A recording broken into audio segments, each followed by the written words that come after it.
পাঁচ ওয়াক্ত নামাজ কোরআনে যে পাঁচটা আয়াত দিয়ে বলা হয় পাঁচটা আয়াতের মধ্যে পাঁচ ওয়াক্ত নামাজ উল্লেখ নাই আজও পর্যন্ত মানে, কিন্তু নামাজে পাঁচ ওয়াক্ত কোরআনে নাই এটা মানতে রাজি না, কারণ এটা দিয়ে ধর্ম ব্যবসা। সূরা হাক্কা 40 নম্বর আয়াত দেখেন আপনারা, লেখা আছে ইন্নাহু লাকাউলু রাসূলিন কারীম, নিশ্চয়ই কুরআন সম্মানিত রাসূলের বাণী। সুবহানাল্লাহ, নিশ্চয়ই কুরআন সম্মানিত রাসূলের বাণী। সূরা তাকবীর 19 নম্বর আয়াত, এখানেও লেখা আছে ইন্নাহু লাকাউলু রাসূলিন কারীম, নিশ্চয়ই কুরআন সম্মানিত রাসূলের বাণী। তো কুরআন যদি রাসূলের বাণী হয়, হাদিস লেখছে কি? হাদিস কার বাণী বলেন? হাদিস কার বাণী?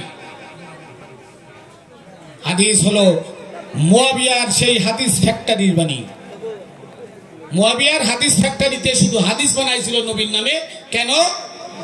আবু বকর ও উসমান আর মুয়াবিয়াকে রক্ষা করার জন্য, বাঁচার জন্য। আর এই পাঁচ ওয়াক্ত নামাজ সেই সম্মানিত খলিফা কে? ওমর। আবু বকরের আমলে মসজিদ ছিল না, সর্বপ্রথম নবীর ওফাতের পরে মসজিদ যদি বানিয়ে থাকে সে বানিয়েছিল ওমর, মসজিদে নববী। সবাই বল, প্রত্যেকে বলে নবী মসজিদ বানাইছেন। আচ্ছা, নবী যদি মসজিদ বানাবে, মসজিদ বানায় মুসলমানদের গণ্ডির মধ্যে রেখে যাবে, তাহলে হিন্দু বৌদ্ধ ইহুদি নাসারা খ্রিস্টানের নবী কি আল্লাহর নবী না? কি নবী? তাদের নবী ছিল না? না শুধু মুসলমানের নবী? কর সবার নবী যদি হয়, তাহলে মুসলমানদেরকে গণ্ডির মধ্যে রেখে যাবে কেন? তাহলে সে কি ফ্যাসিলিটি করছে? সে বৈষম্যবাদ তৈরি করে গেছে নবী। হিন্দু বৌদ্ধ মুসলমান খ্রিস্টান নাকি নবীর কাছে কি খ্রিস্টান আসতো না? ইহুদি আসতো না? নাসারারা আসতো না? আল্লাহর ওলির কাছে কি সবাই আসে না? কিন্তু মোল্লার কাছে যায় না কেন? একজন মোল্লার কাছে কেন যায় না? কারণ ওইখানে বৈষম্যবাদ আছে। আর যারা আল্লাহর ওলি, তারা বিনয়ী, তারা সবার জন্য রহমত স্বরূপ। হিন্দু বৌদ্ধ মুসলমান খ্রিস্টান সবাই আসে। পাঁচ ওয়াক্ত নামাজ কোরআনে যে পাঁচটা আয়াত দিয়ে বলা হয় পাঁচটা আয়াতের মধ্যে পাঁচ ওয়াক্ত নামাজ উল্লেখ নাই, আজও পর্যন্ত কেউ দেখাতে পারে নাই। তো এই নামাজ আমরা এত ব্যস্ত, দেখেন নামাজ আমি পাঁচ ওয়াক্ত পড়ি, কোরআনের দলিল কি আছে? সূরা আনকাবুতের একটা আয়াত আছে 45 নম্বর আয়াত, এখানে বলা আছে ইন্নাস সালাতা তানহা আনিল ফাহশাই ওয়াল মুনকার, সালাত মানুষকে অশ্লীল কাজ খারাপ কাজ থেকে বিরত রাখে। তাহলে ঘরে ঘরে মসজিদ, খারাপ কাজ এত কেন? ঘরে ঘরে মসজিদ, ঘরে ঘরে নামাজি। বিয়ে দিতে গেলে ওখান থেকে মেয়েটি পাঁচ ওয়াক্ত নামাজ পড়ে, অথচ যে বিয়ে করতেছে সে সুদখোর। যে বিয়ে করতেছে সে সুদখোর, সে আগে জিজ্ঞেস করে মেয়ে কি পাঁচ ওয়াক্ত নামাজ পড়ে? আরে মেয়ে পাঁচ ওয়াক্ত নামাজ পড়ে কিনা খবর লস তুই বেটা। আল্লাহ কইতেছে নামাজ মানুষকে অশ্লীল কাজ থেকে বিরত রাখে, তুই ফজরের নামাজ পড়ে আগে যায় অফিসে যায় ফাইল টাকা না দিলে সই করস না, তুই হলো বড় ঘুষখোর, তুই বড় সুদখোর। তোর কাছে নামাজের প্রাধান্য এত কেন? এই নামাজ মানুষকে যদি খারাপ কাজ থেকে বিরত না রাখতে পারে, ওই নামাজের কি মূল্য আছে? কোন আছে? কোনো মূল্য নাই। তাহলে নামাজ পড়লে মানুষ অশ্লীল কাজ থেকে বিরত থাকতে পারে, এই কথা আল্লাহ ডিক্লার দিলেন, কিন্তু কোরআনের কোথাও নাই এই নামাজ পড়লে আপনাকে জান্নাত দিব, আপনাকে নাজাত দিবে, না পড়লে গুনাহ। অথচ তাবলীগের ফাজাইলে আমলের মধ্যে লেখা আছে কি এক ওয়াক্ত নামাজ কাজা করলে নাকি 80 হুকবা জাহান্নাম। আরে এক হুকবা সমান 2,88,00,000 বছর জাহান্নামে ভুগতে হবে। হ্যাঁ, আল্লাহ তাআলা কোরআনে কইলো লা তাকনাতু মির রাহমাতিল্লাহ, হে বান্দারা তোমরা আমার রহমত থেকে নৈরাশ হও না, আসানুল্লাহর কাছে যাও, ওইখানে গিয়ে সিজদা করো, ওইখানে গিয়ে তওবা করো, আমি পিছনের সব গুনাহ তোমার ক্ষমা করে দেব। বলেন সুবহানাল্লাহ। নারে তাকবীর। আর মোল্লারা কয় এক ওয়াক্ত নামাজ কাজা 80 হুকবা জাহান্নামে, এক হুকবা সমান 2,88,00,000 বছর জাহান্নামে যেতে হবে। কোরআনের কোথাও দলিল নাই, অথচ এই বাংলার সারা মোল্লারা মুফতি মুফাসসির মুহাদ্দিস যা আছে এই কথাকে সবাই স্বীকার করে, কেউ বিরোধিতা করে না, কেউ বিরোধিতা করে না। কেন করে না? কারণ চোর শিয়ালের এক পথ, সোশিয়ালের এক পথ। কোরআনের ফরজ মানে, কিন্তু নামাজে পাঁচ ওয়াক্ত কোরআনে নাই, এটা মানতে রাজি না। কারণ এটা দিয়ে ধর্ম ব্যবসা চলে, এটা দিয়ে ধর্ম ব্যবসা চলে। একজন ইমাম নামাজ পড়াইছে, পাঁচ ওয়াক্ত নামাজ পড়ে একটা বেতন পায়, মুয়াজ্জিন পায়, ওই একটা মাদ্রাসা খুলে নিলে সেখান তো পায়। এরা মসজিদে বলে আল্লাহর কাছে ছাড়া কারোর কাছে চাওয়া যাবে না, আল্লাহর কাছে ছাড়া কারোর কাছে চাওয়া যাবে না।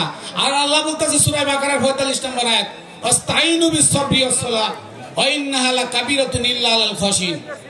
কি করো তোমরা? আমি আল্লাহর কাছে সাহায্য প্রার্থনা করো সালাত এবং ধৈর্যের মাধ্যমে। আল্লাহ বলছে এটা খুব কঠিন কাজ, আমার কাছে যে সাহায্য প্রার্থনা করবো সালাত আর ধৈর্যের মাধ্যমে, এটা অনেক কঠিন কাজ। ইল্লা আলাল খাশিন, বিনয়ীরা ছাড়া পারে না। এটা কি? যারা বিনয়ী তারা ছাড়া পারে না।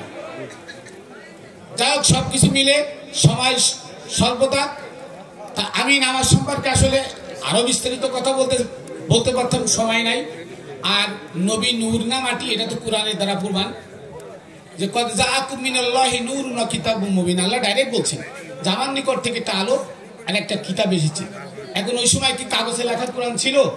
আমার নবী যখন আসছে ছিল না। তো নবী কোরআন, নবী আলো, অতএব নবী নূরের তৈরি, এতে কোনো সন্দেহ নাই। আবার একটা আয়াত আছে কি সূরা মায়েদার ১১০ নম্বর আয়াত, যে কুল আনা বাশারুম মিসলুকুম, হে নবী আপনি বলুন আমি কি তোমাদের মতো মানুষ। এরপর একটা জিজ্ঞাসা চিহ্ন ছিল। হাজ্জাজ বিন ইউসুফ এই জিজ্ঞাসা চিহ্নটা উঠাই দিয়ে ডাইরেক্ট বানাই দিয়েছে আমি তোমাদের মতো মানুষ। নবী বলছে কাফেরদেরকে, হে কাফেররা, আনা বাশারুম মিসলুকুম, আমি কি তোমাদের মতো মানুষ? জিজ্ঞেস করছে আমি কি তোমাদের মতো মানুষ? ইউহা ইলাইয়া, আমার পরে ওহী নাযিল হয়, আমি তোমাদের মতো মানুষ নই। আর মোল্লারা এখন বানাইছে নবী আমাদের মতো মানুষ, উনি মরে বসে বলে গেছে। হ্যাঁ, খুব কষ্ট লাগে।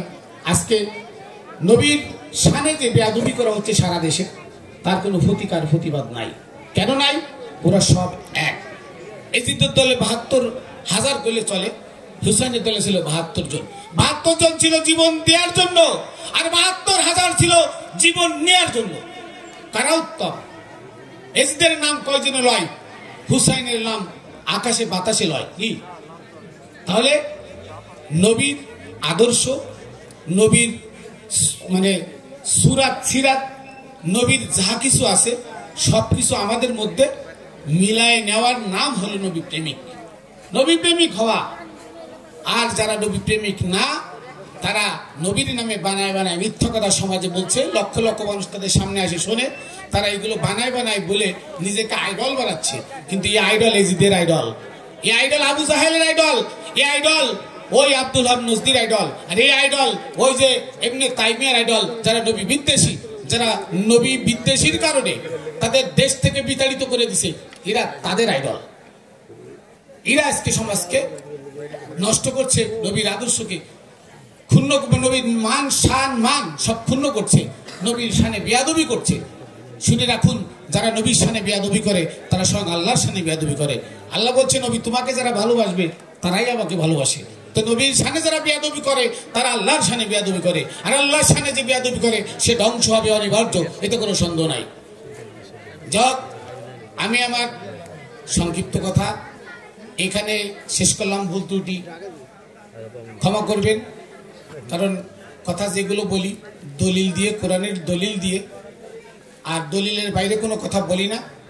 এই সমাজটা এখন দলিল নে না, এখন মিজানুর রহমান আজহারি কইছে, ইনায়েতুল্লাহ আব্বাসী কইছে, মামুনুল হক কইছে, হ্যাঁ ওই রফিকুল ইসলাম মাদানী পিকতি ওই কইছে, ওর কথা ওই যা কইছে ওই মানে, কোরআন মানে না। হ্যাঁ, এরা যা বলছে ওইটা রাইট, আপনি ভুল কথা কইেন না, আপনার কথা মানে না। সমাজটা কিন্তু এটা হয়েছে, সত্য কথা কেউ খায় না, তিতা, আর মিথ্যা কথার মধ্যে মিষ্টি আছে, তাই সব যে ওইখানে উঠে পড়ে মিষ্টি খাওয়ার জন্য। কারণ ওর মধ্যে দুনিয়া আছে, সত্যের মধ্যে দুনিয়া নাই। সত্য কথা জানতে হলে দুনিয়া ত্যাগ করতে হবে, আর মিথ্যা কথা যেখানে আছে সেখানে গেলে দুনিয়া ভোগ করতে পারবেন। তাই সত্যের পথে লোক কম। এই জন্য আমরা অলি মুর্শিদের ভক্তগণ যারা আছি, আমরা আঁকড়ে ধরবো শক্ত করে অলিদের পদচরণ, যদি এখান থেকে আমরা পিছলে না যাই, সরে না যাই। তো যাই হোক, আহসানুল্লাহ বাবার যারা ভক্ত মুরিদান আছেন তাদেরকে বলবো দয়ালের পদচরণ সর্বক্ষণ ধরে রাখবেন, দয়ালের রঙে রঙিন হবে, দয়ালের নিষেধ এবং যেটা আদেশ, এই নিষেধ আদেশগুলো আপনারা খুব মানে নিষেধের সাথে সতর্কতার সাথে পালন করবেন। দয়ালের যেন কোনো নিষেধ কাজ কখনো কেউ করেন না। দয়ালে যেটা আদেশ করবে ওইটা ছাড়া যেন বাইরে কিছু করেন না। এটাই হচ্ছে পীর মুরিদের